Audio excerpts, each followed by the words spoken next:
Hello students, today we will start with subject code OPN 272 financial and investment skill. Okay, so unit 3 is about the clearing and settlement process. So the what is clearing and settlement process? Anyone knows about clearing and settlement process? So the clearing and settlement process of trade is not really useful for normal investors as there are intermediaries who take care of this. So however, there are certain aspects of this that need to be learned and hence our study here will be restricted to that part only. So NSE, that is National Stock Exchange, it describes the clearing and settlement process as NSCCL carries out clearing and settlement functions as per the settlement cycles provided in the settlement schedule. So the clearing function of the clearing corporation, this is designed to work out like what members are due to deliver, what members are due to receive on the settlement day. Settlement is of two-way process which involves transfer of the fund and securities on the settlement day. And NSCCL has also devised mechanism to handle various exceptional situations like security shortage, bad deliveries, company objections, auction settlement, etc. Clearing is the process of determination of obligations after which the obligations are discharged by the settlement. So NSCCL has two categories of clearing members. That is, one is trading clearing members and custodians. So what is trading members can trade on proprietary basis or trade for their clients. Okay, trading members trade for the clients. All proprietary trades becomes the member obligation for settlement where the trading members trade on behalf of their clients. They could trade for normal clients or for the clients who would be settling through their custodians. So this is about the clearing members. Then second one is multilateral netting procedure, which is adopted to determine the net settlement obligations, that is delivery or the receipt of the positions of the clearing members. So clearing member would have either pay in or pay out obligations for the funds and securities separately. So this is about the clearing and settlement members and the procedures which is adopted by the settlement obligations of the clearing members. So we will see the 5 corporate actions and their impact on the stock prices. Okay, there are 5 important corporate actions which have the impact on share prices. They are dividends, bonus share, stock splits, right issues, buy and buyback of shares. So first one is the dividends having the impact on stock prices. So what is dividend? It is a reward given by company to its stakeholders for investing their money. So it is reward given by the company to its stakeholders for investing their money. So there are expressed as percentage of the face value of share or an absolute amount per share. So how the dividend is expressed? Percentage of the face value of the share or as an absolute amount per share. So for example, L&T paid a dividend of rupees 21 per share having a face value of rupees 2. So this amount is 1050% dividend. Okay. So this is percentage of the face value of the share. Okay. So usually directors try to maintain the dividend year after year. Sometimes a company may decide to not pay any dividends or rather use the funds for the business growth. So this is about the dividend. Like if the dividend is paid during the financial year, it is known as interim dividend. Okay, when it is paid during the financial year, then it is called as interim dividend. And if it is paid at the end of the year, it is known as the final dividend. When it is paid at the end of the year, then it is called as final dividend. And when it is paid during the financial year, then it is called as interim dividend. Some companies pay one or more interim dividends before paying the final dividends. So this is the decision of declaring dividends or investing the funds somewhere else is very tricky, and needs fundamental analysis so as to keep the shareholders happy and keep them continue to invest their money in the company. So this is all about the dividend and their impact on stock prices. Next is bonus share. Okay, a bonus share of shares means some shares are given away free to the existing shareholders. Bonus share issues in the proportion of holding of the share. So issue of bonus shares is a result of capitalizing the reserve. When shares becomes X bonus, the share price gets adjusted so that total value of the share after bonus become almost same as what it was before. So here the example is given, like Karthikeya is holding 1200 shares of an company having the market price as rupees 300 per share. If the company gives bonus share in the ratio of 1:2, then the after issue of 1 by 2, which is multiplied by 1200 holding shares, which will give you the value as 600 bonus shares. His holding will increase to 1800 shares and the price per share fall. That is from 300 to 200. So result, the total value of the share will continue to be 3,60,000, which is calculated using above values. So a question arises, like if shareholders' wealth remains unchanged, what is the value of the bonus share issue? So this is about the bonus share. Next one is the splitting of the shares. A stock splits implies that the number of stocks in the holding increases, but the value of the investment remains the same. So what is splitting of the shares? It implies the number of stocks in the holding increases, but the value of the investment remains same. So this is about the splitting of the shares.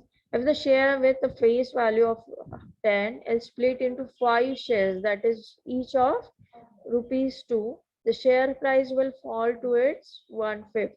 Okay, the share price will fall to its 1/5. Okay, you have to divide the 10 rupees share or face value into 5 parts, that is of rupees 2.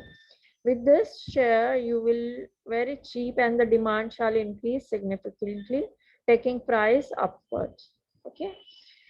Next one is the right share. Does the existing shareholders have the first right to subscribe to the shares that a company may be wanting to issue for raising the capital? So existing shareholders have the first right to subscribe to the shares that a company may be wanting to issue for the raising the capitals. So priority is given to the existing shareholders of the company. That is called as right shares. If they are approved by shareholders, they are offered new share in the proportion of their holding. This type of issue is known as right issue. An individual shareholder may subscribe for all or some of the rights or may decline the issue. So this is about the right shares. Next one is buyback of the share. So this refers to the company purchasing the shares for the investor at the price which is higher than the prevailing market price.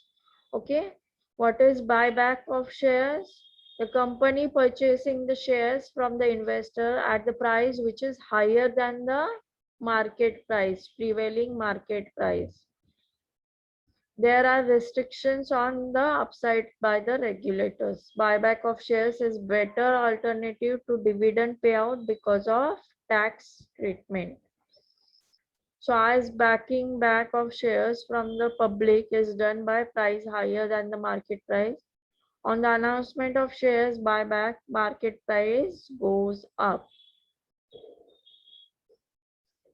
So this method is gaining more popularity among the companies as it is beneficial to both the investor as well as the for business. Okay, these are the five corporate actions and their impact on the stock prices. Next is key events and their impact on the market.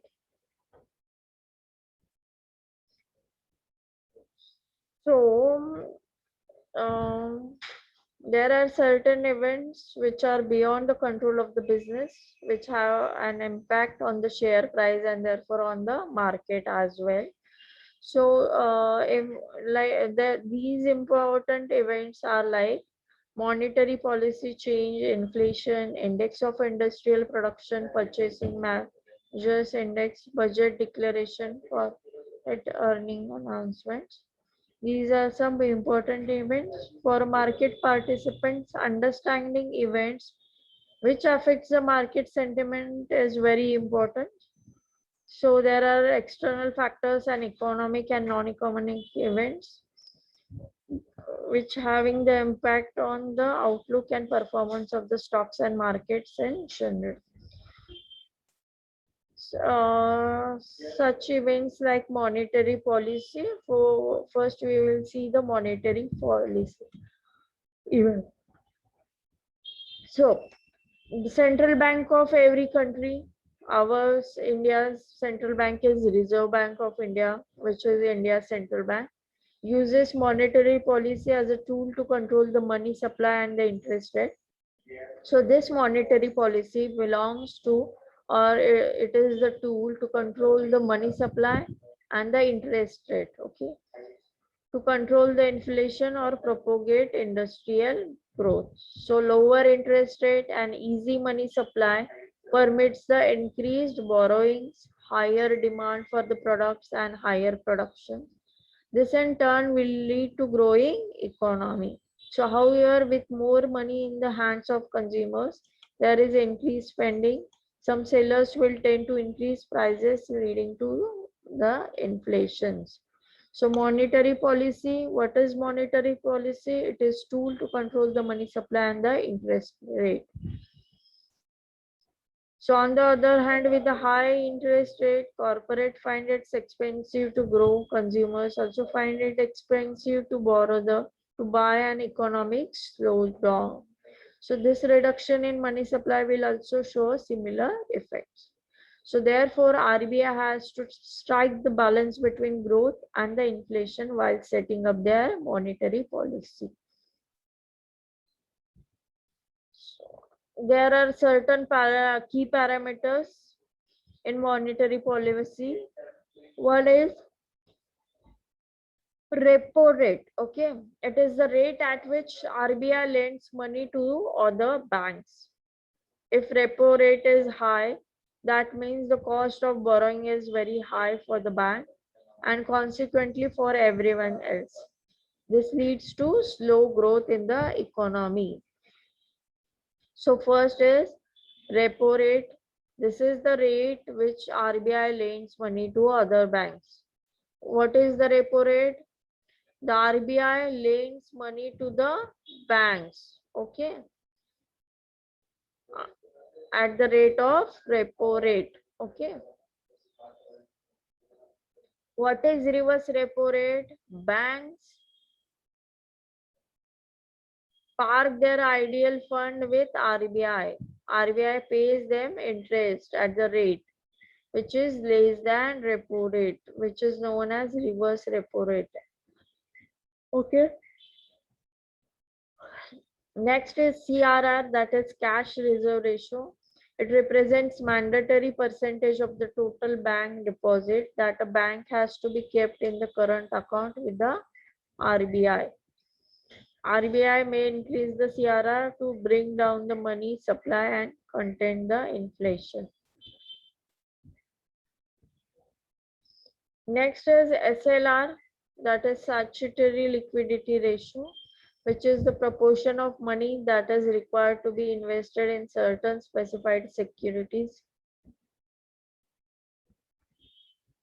RBI meets every 2 months to revive the monetary policy. The stock market king watches out for this event as it is direct impact on the inflation growth and stance of the policymakers. So these are the important terms or parameters in monetary policy. Next one is inflation. So inflation, it is described as a measure of sustained increase in the general price of the goods and services. It is measured as an annual percentage change.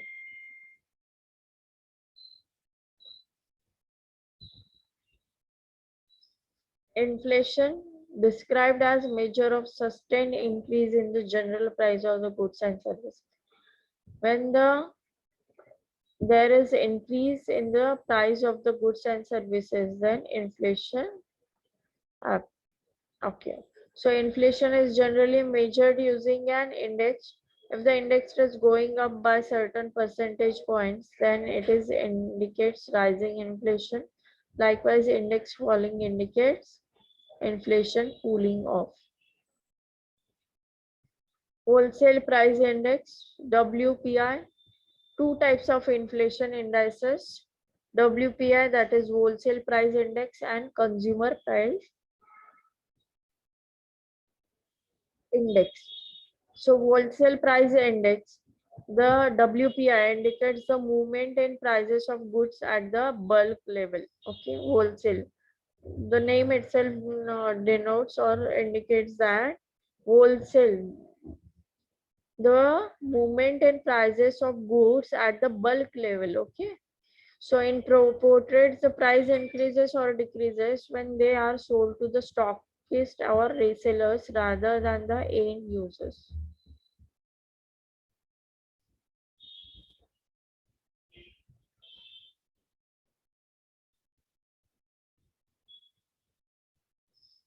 Next is consumer price index, which is in contrast to WPI, that is wholesale price index. CPI, consumer price index, is based on the prices payable by the end users, which are payable by the consumer or the end users. For a consumer, CPI inflation is what really matters. It its construction takes into account consumption into various categories and subcategories.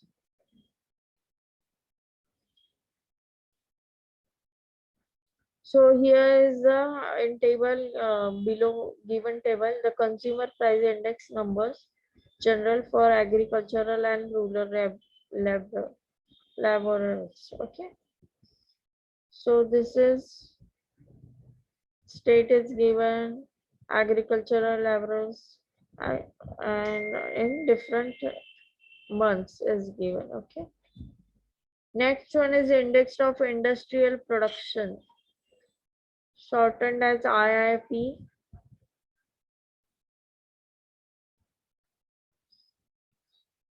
It is term indicator of how the industrial sector in the country is performing. It uses data submitted by the about 15 different industries.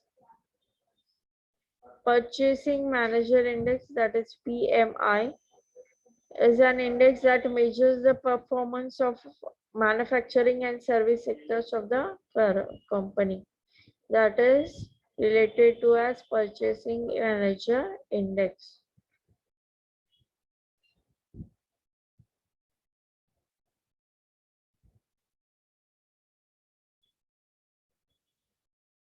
Budget, what is budget? The finance minister of any country or the finance minister of India on behalf of the ministry makes a presentation of union budget for the country annually. During the budget, major policy announcements and economic reforms are also announced.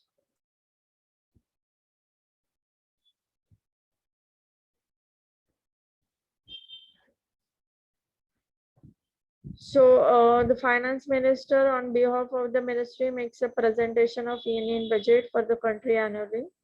During the budget, major policy announcements and economic reforms are announced. Examples like tax policies, expenditure, welfare schemes, reliefs from tax are also announced in these budgets. Corporate earnings announcement. The stock market reacts to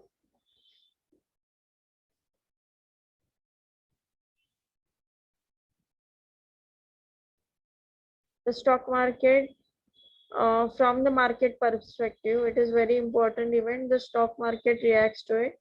All the companies listed on the stock exchange are required to declare their earning numbers quarterly, and hence this earning announcement cycle occurs 4 times in a year.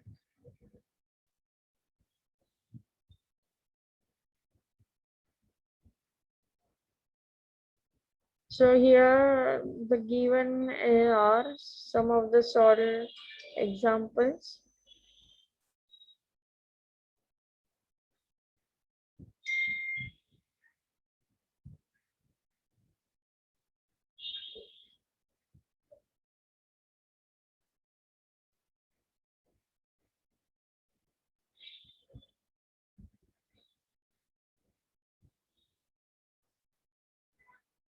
So we have done with chapter 3, clearing process.